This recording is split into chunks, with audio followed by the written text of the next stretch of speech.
Bonjour, dans la série Fonctionnement, nous aborderons les sujets relatifs à la bonne marche de l'administration des clubs Richelieu. Nous traiterons de l'incorporation des clubs, des assurances, des taxes, des rapports obligatoires au gouvernement, des impôts et des divers documents qui sont à remplir et des règles à suivre, évidemment. Je tiens à rappeler que ces obligations s'appliquent à tous les clubs de la chaîne, mais que les réponses fournies ici s'adressent aux clubs situés au Canada.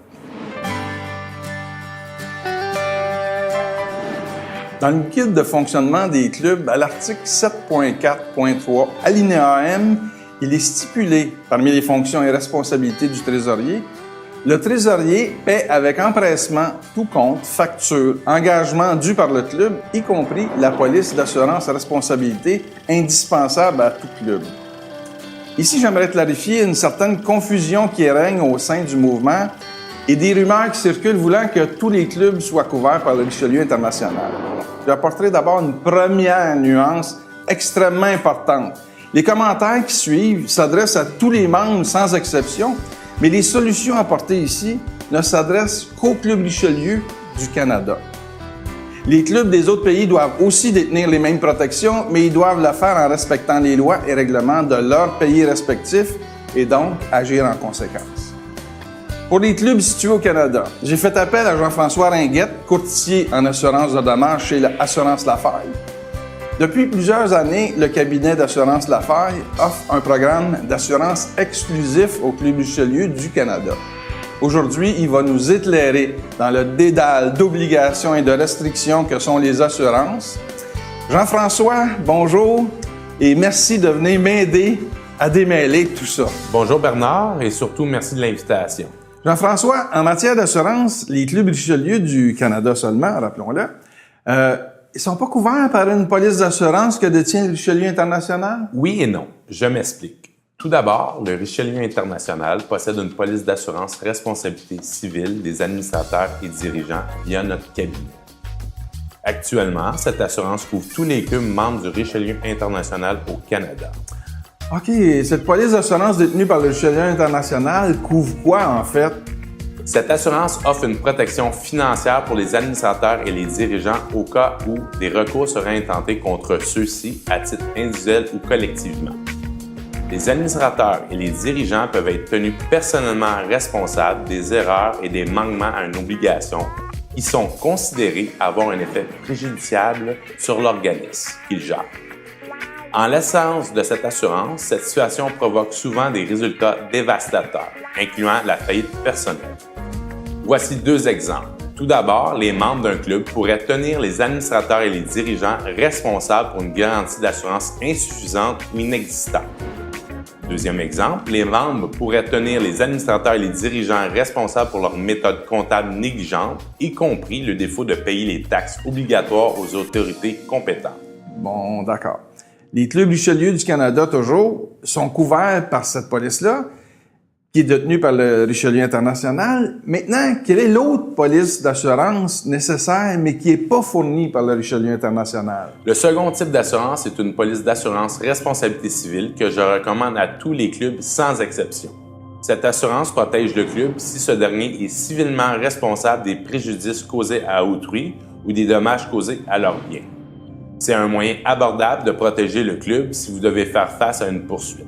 En résumé, cette protection permet de couvrir les dommages à un tiers si vous êtes tenu responsable par un tribunal et permet de couvrir les frais de défense, notamment les avocats.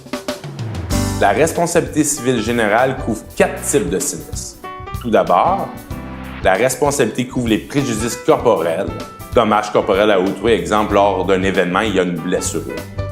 Également, on couvre les pertes ou dommages matériels, donc un feu lors d'un événement dans une salle. Donc le club cause un feu sans le vouloir, mais cause un feu.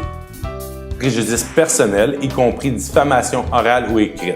Exemple, le club fait une publicité et quelqu'un poursuit le club car il se sent lésé par la publicité. Et pour terminer, il y a les frais médicaux. Un invité se blesse lors d'un événement et a besoin de soins médicaux. Par contre, l'assurance maladie est primaire. Cette assurance devient nécessaire et même primordiale si vous avez des activités de quelque nature que ce soit. Par exemple, un bingo, un souper spaghetti, une soirée dansante. Bref, toute activité qui peut mettre en cause votre responsabilité civile. OK. Par exemple, chez nous, au Club Richelieu-Repentigny, on a un camp de jour l'été qui reçoit entre 50 et 60 enfants fragiles, en plus de donner de l'ouvrage à 12 moniteurs et monitrices. Ça doit faire une différence, j'imagine. Ou encore le club de Welland qui a des activités, mais qui a aussi des édifices, un centre, un foyer, des appartements. Je présume que ça fait une bonne différence. Exactement. Chaque club a sa propre identité et des besoins spécifiques en matière d'assurance. Le club doit avoir à bien se protéger en fonction de ses activités de financement ou caritatives, mais aussi s'il possède des biens ou emploie du personnel.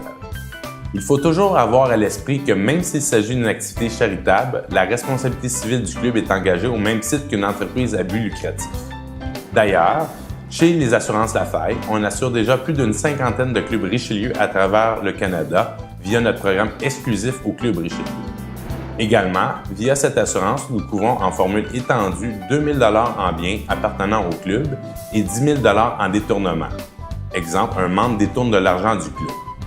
Cette assurance va couvrir ce manque à gagner.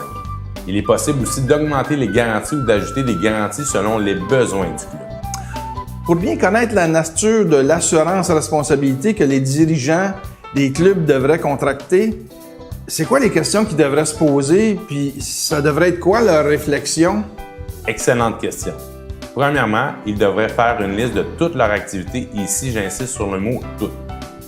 Ensuite, prendre soin de tout noter sans exception, sans penser que ce détail-ci ou celui-là n'a pas d'importance, parce qu'il n'implique rien de dangereux ou de risqué. Pour les questions importantes, c'est le courtier en assurance qui va les poser afin de bien évaluer les besoins du club. J'imagine qu'un membre de notre club qui est dans l'assurance ou encore une personne parmi nos généreux donateurs, ce serait un peu l'idéal comme assureur. C'est une bonne idée. En plus de connaître vos activités, il y participe et donc en mesure de bien vous conseiller. Sinon, j'imagine qu'on peut vous contacter, évidemment. Bien sûr, il me fera plaisir de vous servir. Cependant, ma présence ici n'est pas pour faire de la prospection. Qu'est-ce qui peut faire varier le prix d'une police assurance responsabilité civile? Avez-vous d'autres exemples qu'un camp de jour ou encore des édifices comme dans le cas des clubs Richelieu, Repentigny ou le club de Welland? En général, le prix va varier d'un assureur à l'autre et d'une province à l'autre. Dans le programme exclusif offert par les Assurances Lafaille, c'est une prime fixe pour tous les clubs et nous couvrons toutes les activités normales d'un club. Réunions, souper bénéfices, levée de fonds, assemblées. Le prix peut augmenter s'il y a des activités hors du commun. À titre d'exemple, j'ai un club Richelieu qui organise à chaque année un carnaval pendant un week-end. Maintenant, qu'est-ce qui n'est pas couvert par une police à responsabilité civile? Dans tous les contrats d'assurance, il y a environ 25 exclusions générales. Les gestes intentionnels et les gestes illégaux ne sont pas couverts. Exemple, un club Richelieu qui décide de faire pousser du cannabis pour financer le club et met le feu au bâtiment qui l'occupe, malheureusement, l'assureur devra décliner la réclamation. Je pense qu'on a fait le tour de la question, sans toutefois aller trop en profondeur, mais assez pour faire comprendre l'importance primordiale pour les clubs Richelieu de bien se protéger puis de consulter un expert dans la matière. Ça a été un plaisir. Maintenant, il ne vous reste plus qu'à vérifier auprès de votre conseil d'administration pour savoir si vous êtes bien protégé. Merci et à bientôt.